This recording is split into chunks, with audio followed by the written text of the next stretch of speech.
सर्वांना नमस्कार. श्रीकृष्ण जन्माष्टमीला हा उपाय करा. कृष्ण जन्माष्टमीच्या दिवशी तुम्हाला दुसरे काही जमले नाही तरी घरच्या घरी अगदी साधी आणि सोपी पूजा करून आपल्या सोयीनुसार भगवान श्रीकृष्णांना प्रसन्न करू शकतो. असे केल्याने आपले जीवन नक्की सुखद होऊ शकतील. तर ते कसे हेच आजच्या व्हिडिओमध्ये आपण जाणून घेऊया. पण त्याआधी चॅनलला सबस्क्राईब करा, बाजूचे बेल आयकॉन बटन प्रेस करा, जेणेकरून ह्यापुढे येणारे नवनवीन व्हिडिओज नोटिफिकेशन तुम्हाला येतील आणि तुमचा एकही व्हिडिओ मिस होणार नाही. वैदिक पंचांगानुसार गोकुळाष्टमी तिथीनुसार दिनांक 25 ऑगस्ट 2024 रोजी मध्यरात्री 3:39 सुरू होणार आहे आणि त्याची समाप्ती सोमवारी मध्यरात्री 2:39 होणार आहे. उदय तिथीनुसार 26 ऑगस्ट रोजी साजरी करण्यात येणार आहे आणि 27 तारखेला दहीहंडीचा उत्सव साजरा होणार आहे. कृष्ण जन्माष्टमीच्या दिवशी तुम्हाला अगदी काही करायला जमले नाही तरी घरच्या घरी अगदी साधी आणि सोपी पूजा करून आपण आपापल्या सोयीनुसार भगवान श्रीकृष्णांना प्रसन्न करू शकतो.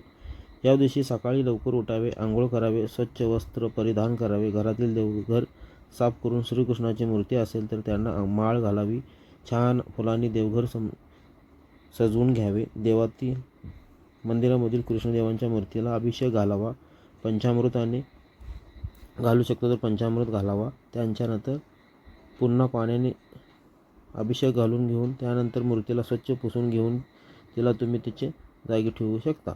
शक्य झाल्यास मूर्तीला सुंदर असे पिवळे वस्त्र परिधान करून द्यावे.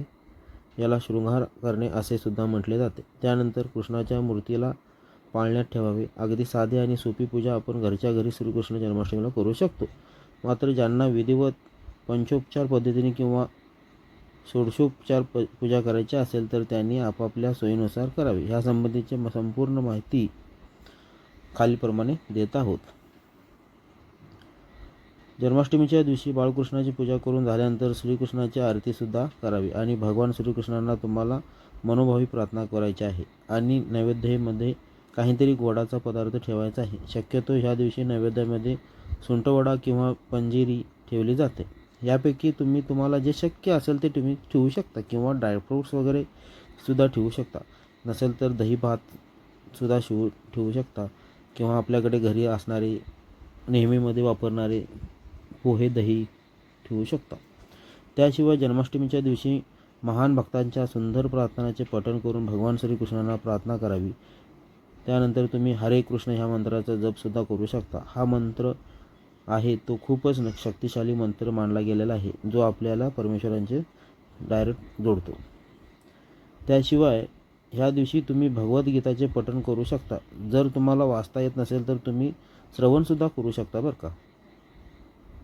कारण भगवद्गीता हे एक पवित्र शास्त्र आहे जे आपल्याला जीवन आणि कर्तव्य अध्यात्माबद्दल अंतर्दृष्टी प्रदान करते.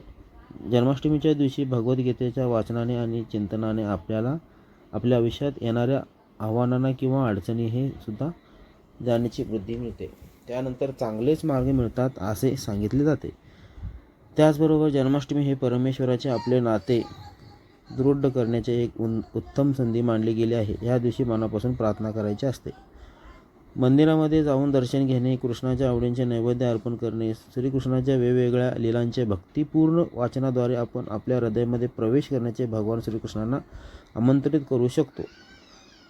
म्हणूनच अगदी साध्या आणि सोपे उपाय करून ह्या दिवशी भगवान श्रीकृष्णांना प्रसन्न केले जाऊ शकते. त्याचबरोबर सनातन धर्मामध्ये जन्माष्टमी हा उत्सव अत्यंत पवित्र आणि शुभ मानला जातो. या दिवशी भगवान श्रीकृष्णाच्या बालस्वरूपांची विधिवत पूजा केली जाते आणि ह्या दिवशी जो भक्त भगवान श्रीकृष्णाच्या बालस्वरूपाची पूजा करतो त्यांच्या सर्व मनोकामना पूर्ण होतात अशी श्रद्धा आहे. ह्यासोबतच त्यांचे सौभाग्यही वाढते असे म्हटले जाते. कृष्ण जन्माष्टमी हा सण प्रत्येक भक्तासाठी महत्त्वाचा आहे. असे म्हटले जाते की एखाद्या जर जोडप्याला मूल होत नसेल तर त्या जोडप्याने जन्माष्टमीच्या दिवशी उपवास करून भगवान श्रीकृष्णाचे बालस्वरूपाचे विधीवर पूजा करावी.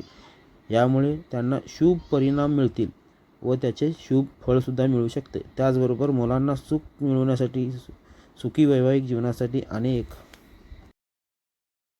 अनेक उपाय जन्माष्टमीच्या दिवशी केले जातात. त्याचबरोबर जन्माष्टमीच्या दिवशी पिवळे वस्त्र परिधान करावे असे म्हटले जाते. कारण कृष्ण जन्माष्टमीचा रंग पिवळा आहे. पिवळा रंग हा भगवान श्रीकृष्णांना अतिशय प्रिय आहे.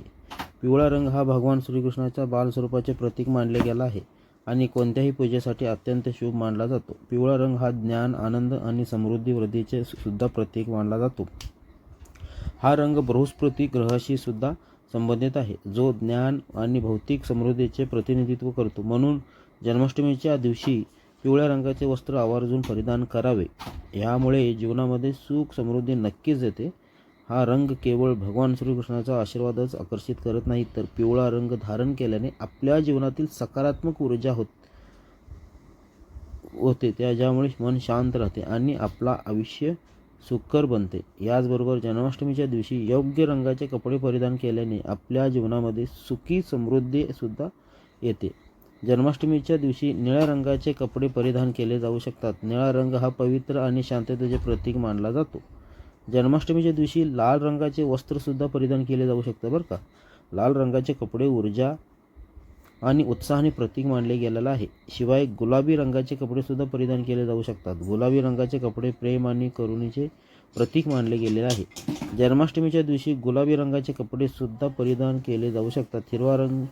त्याचबरोबर हिरवा रंग नेहमी समृद्धीचे प्रतीक मानले जातो. म्हणून ह्या रंगाचे कपडेसुद्धा परिधान केल्याने वैवाहिक जीवनामध्ये आनंद मिळतो असे मानले जाते.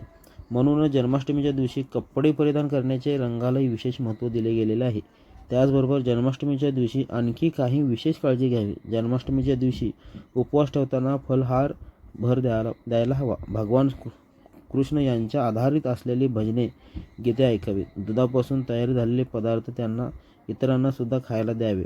गरीब आणि गरजवंतांना सुद्धा त्या दिवशी दान करू शकता. गरजवंतांना तुम्ही यथाशक्तीने अन्नदान करू शकता किंवा पैसेसुद्धा दान करू शकता. त्याचबरोबर जन्माष्टमीच्या दिवशी गोमातेला, गाय आणि वासराला चारा खायला घालू विसरू नका. ह्यामुळे आयुष्यामध्ये सुख, शांती आणि समृद्धी निर्माण होण्यास मदत होते. असे सांगितले जाते की कृष्ण जन्माष्टमीला तुम्ही फक्त यापैकी कोणतीही एक गोष्ट करून भगवान श्रीकृष्णांना प्रसन्न करून त्यांचे आशीर्वाद प्राप्त करून घेऊ शकता. तुम्ही कृष्ण जन्माष्टमीच्या दिवशी कोणत्या गोष्टी करता हे कमेंट करून नक्की सांगा. अशाच प्रकारचे माहितीपूर्ण व्हिडिओ पाहण्यासाठी चॅनलला सबस्क्राईब करा. बाजूच्या बेल आयकॉनला प्रेस करा, जेणेकरून तुम्हाला नवनवीन व्हिडिओ पाहण्यासाठी मिळतील. धन्यवाद.